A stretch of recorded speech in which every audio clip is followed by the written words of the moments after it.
وَاتَّقُوا يَوْمًا لَا تَجْزِي نَفْسٌ عَن نَفْس، ڈر جاؤ اس قیامت کے دن سے جس دن کوئی جان کسی دوسری جان کے عوض قبول نہیں کی جائے گی۔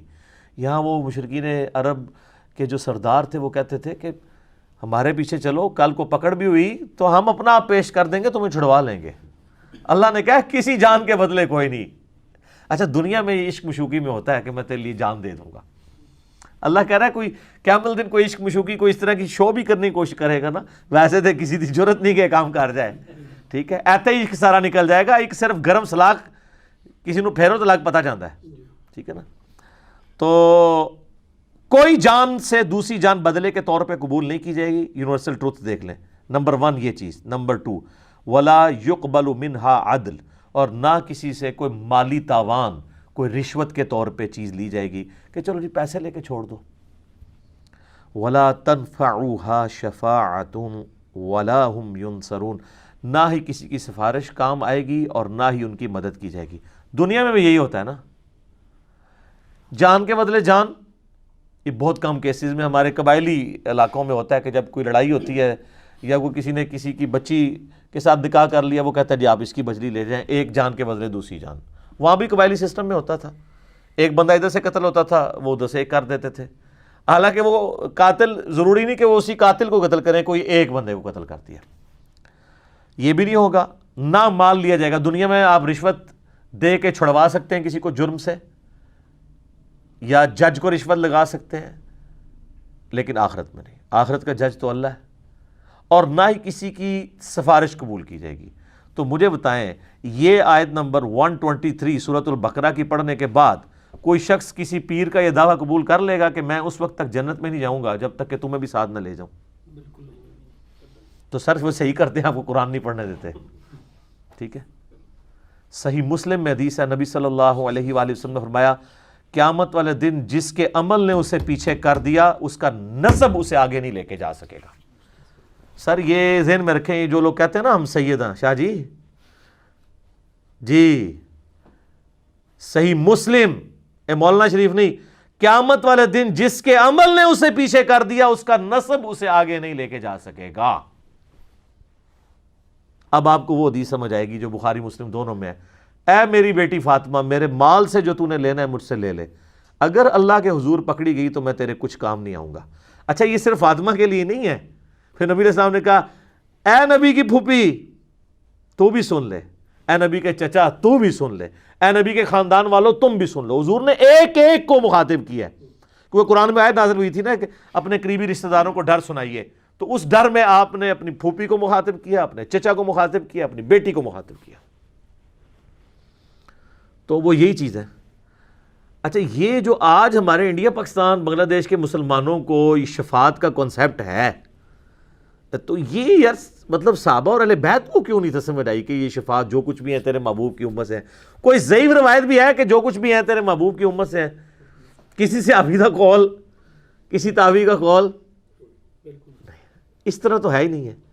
عمل ہے پھر یقیناً اگر کسی کا عمل بہتر ہوا تو پھر اللہ تعالیٰ اس کے نسب کا فائدہ بھی اسے دے گا۔ یہاں دیکھ لیں بنی اسرائیل کو اللہ نے کہا میں نے سارے جہان والوں پہ فضیلت دی، کیوں؟ اولاد ابراہیم تھے، لیکن ضربت علیہم الذلہ بھی ان کے اوپر ہی آیا ہے۔ پھر اللہ نے یہ نہیں دیکھا کہ ابراہیمی ہے تو چھوڑ دیں ابراہیمی ہونے پہ۔ ہماری امت کے اندر بنو اسماعیل کو اللہ نے فضیلت دی تمام جہان والوں پہ، تو آپ دیکھ لیں کہ پھر حسن و حسین ہی جنتی نوجوانوں کے سردار ہیں، سیدہ فاطمہ ہی جنتی عورتوں کی سردار ہیں، نبی علیہ السلام کی جو اہل بیت ہیں ان کو ہی نسبت۔ پھر اسی طریقے سے بخاری مسلم میں حدیث ہے کہ خلافت جو ہے وہ قریش میں رہے گی۔ قریش کون ہے؟ بنی اسماعیل، غیر بنو اسماعیل میں سے کوئی خلیفہ نہیں بن سکتا۔ تو یہ آپ ساری چیزیں دیکھیں تو آپ کو پتہ چلے گا یہ ساری چیزیں اس وقت فائدہ مند ہیں جب کسی کے اعمال بھی اچھے ہوں۔ اب اللہ کے لاڈلے ترین پیغمبر سیدنا ابراہیم خلیل اللہ کا ذکر خیر ہے۔ سر یہی اب چلنا ہے کتنے رکوعوں تک؟ کیا سوز و گداز ہے جی، کیا عشق کیا اللہ نے اپنے اس بندے کے ساتھ، اور اس بندے نے کیا عشق نبھایا ہے اپنے رب کے ساتھ۔ ہائے ہائے ہائے سر یہ پہلا آپ سرٹیفکیٹ دیکھیں، میں کہتا ہوں اس کائنات میں کسی شخص کو یہ سرٹیفکیٹ مل جائے نا، تو وہ اس سے بڑی کوئی ڈگری اس کے لیے نہیں ہو سکتی. وَإِذِ ابْتَلَىٰ إِبْرَاهِيمَ رَبُّهُ بِكَلِمَاتٍ، اور جب آزمایا ابراہیم کو اس کے رب نے جس آزمائش میں. یہ ترجمہ ہے اس کا، جب آزمایا اس کے رب نے اسے جس آزمائش میں. فَأَتَمَّهُنْ، تو اس نے اس کو فلائنگ کلرز کے ساتھ اول ڈگری میں اس کے اندر جو ہے وہ کامیابی حاصل کی ہے. سر دیکھیں نا کہاں نہیں آزمایا، آگ میں پھینکا گیا آخری وقت تک. آپ کا کلام کیا ہے؟ صحیح بخاری کے الفاظ ہیں، آگ میں پھینکنے لگے ہیں حسبنا اللہ و نعم الوکیل. ہائے ہائے ہائے. سر اسرائیلی روایتوں میں تو یہاں تک ملتا ہے، چونکہ اسرائیلی روایتوں کے بارے میں جو قرآن و حدیث سے نہ ٹکرائیں، صحیح بخاری کے الفاظ ہیں کہ بنو اسرائیل کی روایتوں کو بیان کرنے میں حرج نہیں ہے، نہ ان کی تصدیق کرو نہ تکذیب کرو. اس لیے کہ ہو سکتا ہے کتاب و سنت کے خلاف ہو، تم تصدیق کر دو، اور اس تک کتاب و سنت کے عین مطابق ہوں اور تم اس کی تکذیب کر دیتے ہو. تو جو فٹ ان بیٹھتی ہیں ہم ان کو اس طریقے سے لیتے ہیں. تو یہ اسرائیلی روایتوں میں ملتا ہے یہودیوں کے ہاں کہ اس وقت اللہ تعالیٰ نے آزمائش کے طور پہ حضرت جبرائیل علیہ السلام کو انسانی شکل میں بھیجا حضرت ابراہیم کو ٹیسٹ کرنے کے لیے. اور اس نے آ کے کہا کہ حضرت اگر آپ کے تو میں آپ کو بچا لیتا ہوں. اچھا حضرت ابراہیم علیہ السلام کو یہ پتہ بھی تھا یہ فرشتہ اللہ کی طرف سے ہے. تو انہوں نے کہا جبرائیل جس کے لیے مجھے پھینکا جا رہا ہے وہ دیکھ رہا ہے نا، مجھے تیری حاجت نہیں ہے. حسبنا اللہ و نعم الوکیل. اور یہ مجھے بالکل حضرت ابراہیم کے کریکٹر میں فٹ ان بیٹھتی ہوئی یہ بات لگتی ہے کہ واقعی ایسا ہوا ہوگا. ابراہیم علیہ السلام اتنے خوددار تھے اس حوالے سے کہ انہوں نے جبرائیل کو بھی ایکسیپٹ نہیں کیا. قال انی جاعلک للناس اماما. سر یہ قربانیوں کے بعد پھر ڈگری مل رہی ہے. پھر وہ سب سے بڑی قربانی جو 87 سال کی عمر میں جا کے اللہ تعالیٰ نے بیٹا دیا، جب اپنی عمر 99 ایئرز ہوئی، بچے کی عمر 12 سال ہوئی، کہا جی اس کو ذبح کرو. تو دیکھیں کوئی دوسری بات ہی نہیں کی انہوں نے. تو اللہ تعالیٰ ماتا ہے پھر یہ سارے جب امتحانات سے گزرا تو ہم نے کہا کہ ہم تمہیں انسانیت کا امام بنانے والے ہیں. اچھا ابراہیم علیہ السلام کی زندگی میں تو گنتی کے لوگ ان کے اوپر ایمان لے کے آئے ہیں. سورۃ العنکبوت میں آتا ہے کہ صرف ایک لوط ان پر ایمان لے کر آیا ان کے گھر والوں کے سوا. کوئی صاحب امت پیغمبر نہیں ہے حضرت ابراہیم کوانٹٹی وائز. جس طرح کہ نبی صلی اللہ علیہ وسلم کی امت ہے، حضرت موسیٰ علیہ السلام کو اللہ تعالیٰ نے اتنے جانثار لوگ ساتھی دیے. اللہ تعالیٰ فرما رہا ہے کہ ہم نے اسے کہا تمہیں انسانیت کا امام بنانے والے ہیں. ہائے ہائے. تو ابراہیم علیہ السلام کہتے ہیں قال ومن ذریتی، تو یا اللہ جو میری اولاد ہے وہ بھی ہوگی. جواب کیا انٹلیکچوئل ہے، مختصر جواب ہے اور کمال کا. یہ پوچھا گیا کہ میں تو امام ہوں تو میری اولاد میں بھی امامت ٹرانسفر ہوگی. شاہ جی تسی تے امامت روک دے نہیں پہ ہوں تک. اللہ نے کہا قال لا ینال عہد الظالمین، میرا عہد ظالموں کے لیے نہیں ہوگا. یعنی جو تیرے پیروکار ہوں گے نا ان کو تو امامت مل جائے گی. امامت سے مراد یہ کوئی منصب یا کوئی امام مسجد کی ڈگری نہیں ہے. مراد یہ کہ وہ لوگوں کو دین سکھائیں گے. انبیاء کا جو دین ہے وہ جو اللہ نے ان کو دیا ہے وہی کے ذریعے اس کا تعارف کروائیں گے امتوں کو. تو اللہ نے فرما دیا اس میں بھی کہ تیری اولاد میں بھی کوئی ہوا نا اگر وہ ظالم ہوا، اپنی جان پہ ظلم کرنے والا. سب سے بڑا ظلم کون سا ہے؟ شرک. ان الشرک لظلم عظیم، سورہ لقمان آیت نمبر 13. اگر تیری اولاد کے اندر کوئی ظلم کرنے والا ہوا، چاہے وہ شرک کرنے والا یا گناہ کبیرہ کرنے والا، وہ کوئی امام نہیں بنے گا. آپ بے شک کہتے رہے ہیں سید نے سوٹا لا رہے ہیں جی، سید ہیں نا جی، گوٹے گڈے پکڑو. اور اللہ تعالیٰ فرما رہا ہے ابراہیم جو تیرے طریقے پہ نہیں چلے گا نا اس کے لیے کوئی ڈگری نہیں ہوگی. تو اس میں یہ امپلائڈ ہے کہ اگر تیری اولاد میں کوئی تیرے طریقے پہ چلے گا تو وہ امام بھی وہی ہوگا.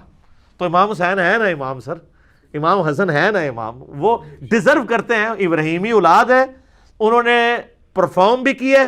تو قرآن سے یہ حسنین کریمین کی امامت قرآن سے ثابت ہوتی ہے. یہ والی امامت وہ ڈیوائن امامت نہیں کہ جو ختم نبوت کے منافی ہے. اس پر میرا کلپ بھی آپ دیکھ لیں، عقیدہ امامت یوٹیوب پہ جا کے. تو اللہ تعالیٰ ماتا ہے ظالموں کو عہد نہیں ملے گا. ہاں تیری اولاد میں کوئی تیرا پیروکار ہوگا. تو یہ وہی حدیث صحیح مسلم کی کہ جس کو اس کے عمل نے پیچھے چھوڑ دیا اس کا نسب اسے آگے نہیں لے کے جا سکتا. اللہ اکبر. وَاتَّقُوا يَوْمًا لَا تَجْزِي نَفْسٌ عَن نَفْسٍ شَيْئًا. یہ تو جو کہ تو وہی ہے، ڈرو اس دن سے جس دن کوئی جان کسی دوسری جان کے کام نہ آ سکے گی. ولا يقبل منها عدل، وہاں کیا تھا ولا يقبل منها شفاعت، یہاں کیا آیا ولا يقبل منها عدل، نہ اس سے کوئی فدیہ قبول کیا جائے گا. ولا تنفعها شفاعت، یہ شفاعت بعد میں لے آئے، عدل پہلے لے آئے. وہاں شفاعت پہلے ہے، عدل بعد میں، بس یہ تبدیلی ہے. ولا هم ينصرون، اور یہ پھر جوں کا توں وہی جو پہلی آیت میں تھا، جو چھٹے رکوع کی دوسری آیت ختم ہوئی، نہیں انہیں کوئی مدد مل سکے گی. یہ جو حصہ تھا جو تقریباً 10 رکوعوں پر مشتمل تھا، سورہ بقرہ کے 18 رکوع کہ جن میں روح سخن ہے سابقہ امت مسلمہ کی طرف. 4 رکوع بڑے عموم کے حامل تھے، لیکن بین السطور وہاں بھی اشارے موجود تھے. روح سخن جو تھا وہ بنی اسرائیل کی طرف.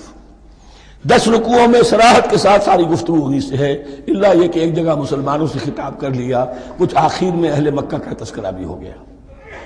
اب اس کے بعد ذکر شروع ہو رہا ہے حضرت ابراہیم علیہ السلام کا. وہ بات سمجھ لیجئے کہ کیا وجہ ہے اس کی.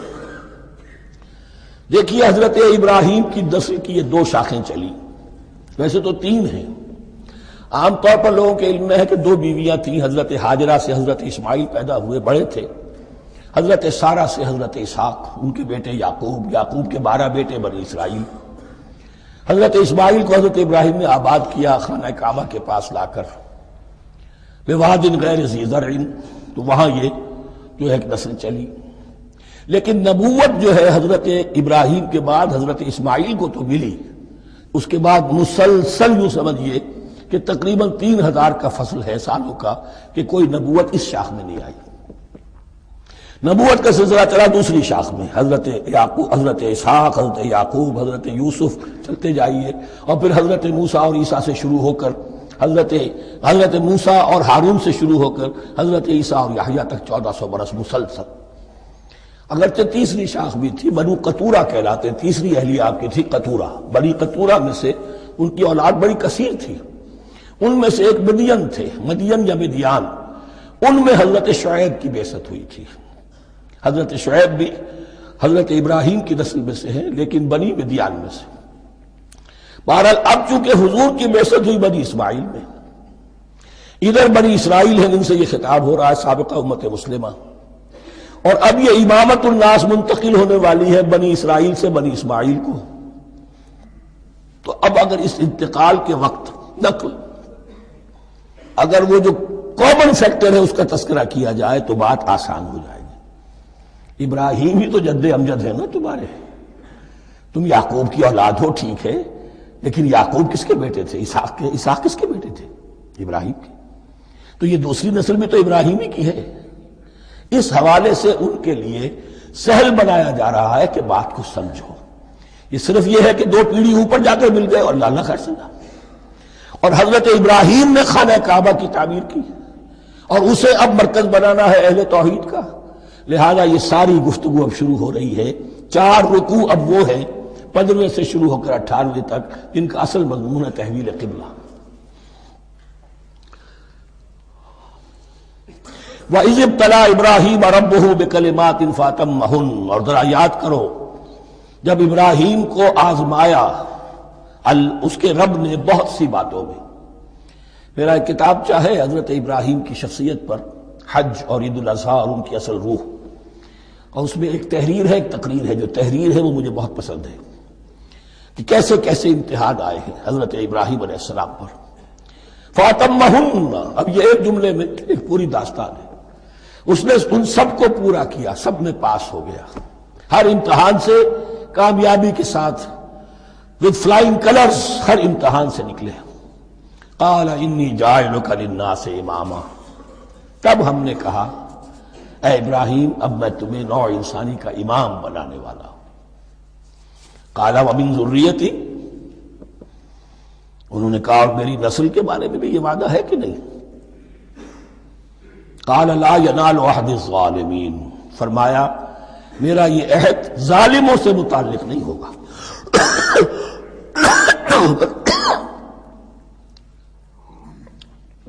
مطلب کیا ہوا کہ تمہاری نسل میں سے جو صاحب ایمان ہوں گے، نیک ہوں گے، سیدھے راستے پر چلیں گے، ان سے ہمارا وعدہ ہے، لیکن نسلیت کی بنیاد پر نہیں ہے کہ جو بھی تمہاری نسل میں سے لازماً وہ اس وعدے کا مصداق بن جائے.